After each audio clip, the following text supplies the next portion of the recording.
Hello जय हिंद साथियों, स्वागत है आपका अपने यूट्यूब चैनल संदीप बिगनर में। आशा करता हूँ आप सभी अच्छे होंगे, स्वस्थ होंगे और आप सभी की तैयारी बहुत अच्छी चल रही होगी। दोस्तों, आप सभी के लिए जिन्होंने भी सीआरपीएफ हेड कांस्टेबल मिनिस्ट्रियल का फॉर्म फिल अभी तक नहीं किया था, उनके लिए बहुत बड़ी खुशखबरी निकल के आई है, जिसका आप बेसब्री से इंतजार कर रहे थे। और आपके कई दिन से कमेंट आ रहे थे मेरे पास, जब से मतलब ये बात चर्चा में आई है कि CRPF head constable ministerial and ASI की जो लास्ट डेट है वो बढ़ेगी और इसमें एज की छूट मिलेगी।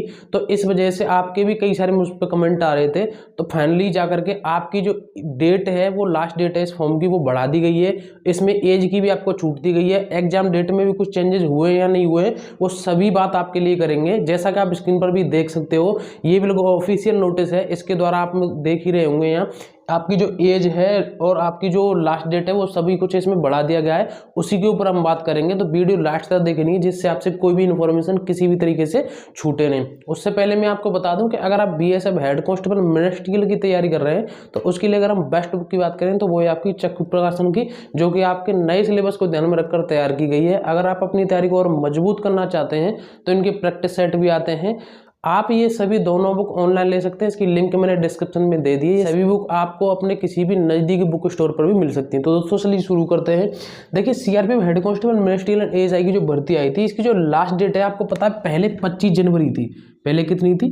पहले 25 जनवरी 2023, यानी कि अब जो जनवरी चल रही है इसकी 25 तारीख थी। लेकिन अब ये बढ़ा करके 31 जनवरी कर दी गई है। कितनी कर दी है? अब ये बढ़ा करके 31 जनवरी कर दिया है। यानी कि अब इसके आप जो फॉर्म है वो 31 जनवरी तक भर सकते हैं, जिन्होंने अभी तक नहीं भरा हो। अगर कुछ ऐसे भाई बहन होंगे जिनकी एज निकल गई होगी, यानी कि जो ओवर एज हो गए, उन्होंने इस वजह से फॉर्म नहीं भरा होगा, तो उनके लिए सबसे ज़्यादा बड़ी खुशखबरी है।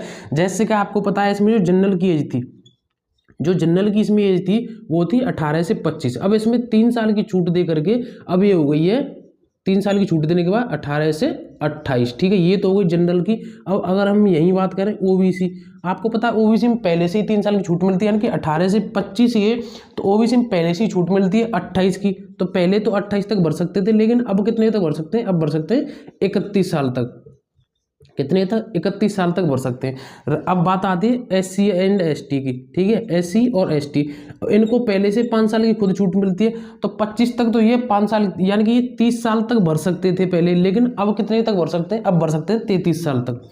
ठीक है, अब भर सकते हैं 33 साल तक। कुल मिलाकर बात यह है, अगर एक ही बात में बात करूं मैं, कि जनरल के आप जो, अगर आप जनरल से कैटेगरी से बिलोंग करते हो तो आप 28 साल तक हो तो आप भर सकते हैं, ओबीसी से 31 साल तक और एससी एंड एसटी से 33 साल तक। तो इस तरीके से ये आपकी एज में छूट दी गई है। अब बात करते हैं हम एग्जाम की। तो देखिए, एग्जाम की जो आपकी डेट है वो 22 फरवरी है इसकी, 22 फरवरी से 28 फरवरी। ठीक है, 22 फरवरी से 28 फरवरी। तो आपके एग्जाम की डेट में यहाँ कोई चेंजेस नहीं किया गया है। जो आपकी एग्जाम डेट है वही है आपकी एग्जाम डेट, इसलिए आप अपनी पढ़ाई को रेगुलर बनाए रखिए। एग्जाम में कोई भी किसी भी तरीके का चेंजेस नहीं किया गया है और उम्मीद न किया जाएगा। अगर उनको करना होता तो इसी नोटिस के साथ वो कर देते, और उनको करना नहीं है इसीलिए उन्होंने किया नहीं है। तो इस वजह से आप अपने एग्जाम की डेट बिल्कुल फिक्स यही समझेगा, 22 फरवरी से 28 फरवरी के बीच में आपका एग्जाम होगा। और ये जो आपके एग्जाम है वो ऑनलाइन होंगे। कैसे होंगे? ये आपके जो एग्जाम है वो ऑनलाइन होंगे। तो दोस्तों, ये सारी जानकारी थी जो मैं आपको दे रहा हूँ। ये बहुत बड़ी खुशखबरी निकल के आई है आप सभी लोगों के लिए। तो अगर वीडियो अच्छी लगी है तो वीडियो को लाइक जरूर करें, और चैनल पर नए आए तो चैनल को जरूर सब्सक्राइब करें। तो दोस्तों, आज के लिए बस इतना ही। अब मिलेंगे अगली नई वीडियो में नए टॉपिक के साथ। जय हिंद, जय भारत।